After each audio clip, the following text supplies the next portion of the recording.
더불어민주당 이재명 대표의 공직선거법 위반 혐의 1심 선고가 40일 앞으로 다가왔습니다. 이 대표 강성 지지자들이 탄원서를 보내고 있다고 하는데요.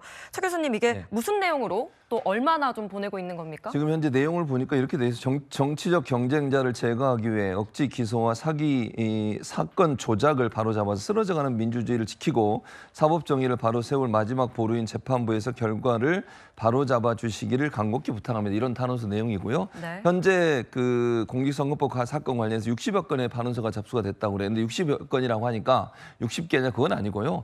대표로 낼 수 있거든요. 예를 들면 뭐 몇백 명이 있는 거를 대표로 누가 내는 거 한 건으로 보는 거니까 수천 건 정도가 아마 탄원서가 제출이 된 것으로 보여지고요. 아직까지는 그 각각의 탄원서의 숫자는 아직까지 나오진 않았어요. 다만 전체로 보면 60건이 지금 접수돼 있는 상태라고 말씀을 드릴 수 있겠습니다. 예, 탄원서 저희 어제까지 접수된 거 확인해 보니까 70여 건이라고 하더라고요. 홍 전 의원님, 탄원서가 이 재판의 유무죄에는 영향을 안 미친다고 하는데 물량 공세를 하면은 재판부도 무시할 수는 없을 것 같아요. 어느 정도 이 양형 사유로 참작을 할 수가 있을까요?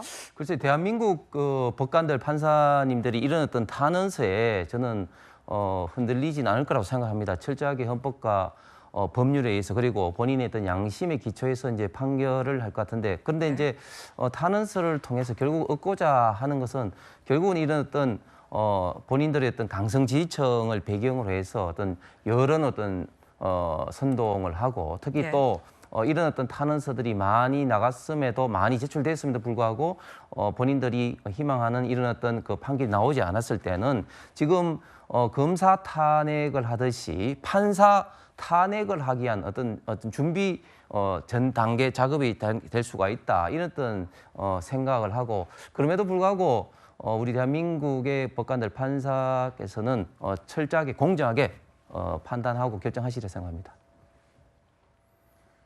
이재명 대표 선거법 재판 1심 선고는 다음 달 15일이고 또 위증교사 재판 선고는 다음 달 25일로 이렇게 열흘 간격입니다. 이종근 평론가님. 네네. 그러다 보니까 이제 아무래도 11월 위기설이 도는 것 같고 네. 그래서 지지자들이 움직이는 거 아니냐 이런 해석도 나오는 것 같아요. 그렇죠. 이제 순서대로 10월 16일 날 재보궐까지 포함해서 재보궐 결과가 어떻게 나오느냐, 또 11월 15일 공직선거법 선고가 어떻게 나오느냐, 또 10일 후에 25일에 그 위증교사 선고가 어떻게 나오느냐, 이게 차례대로 이재명 대표에게 불리하게 나온다고 한다면 상당히 이 지금 민주당이 내부에서 술렁거릴 거다라는 그런 지금 예측이 각 언론에서 나오고 있습니다. 네. 제가 시사저널에 나온 기사를 하나 봤더니 구글 트렌드에 나온 연관 검색어 있지 않습니까? 그러니까 감성 연관어를 이재명 대표 이렇게 치면 긍정이 최근 들어서 한 달간 긍정은 5%, 부정이 90%가 나온 결과가 있거든요. 예. 썸 트렌드는 이제 포털에 나온 어떤 그러니까 단어들을 이제 분석하는 어떤 분석 도구입니다. 이 뭐 특정한 어떤 시기에 불과하지만 어쨌든 요 시기 동안 이재명 대표에게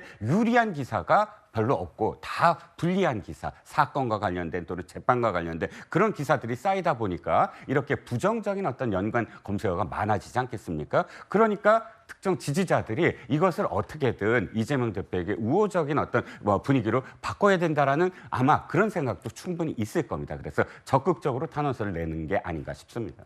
예, 방금 말씀해 주신 자료는 채널A가 객관적으로 검증된 그런 글은 아닌데요.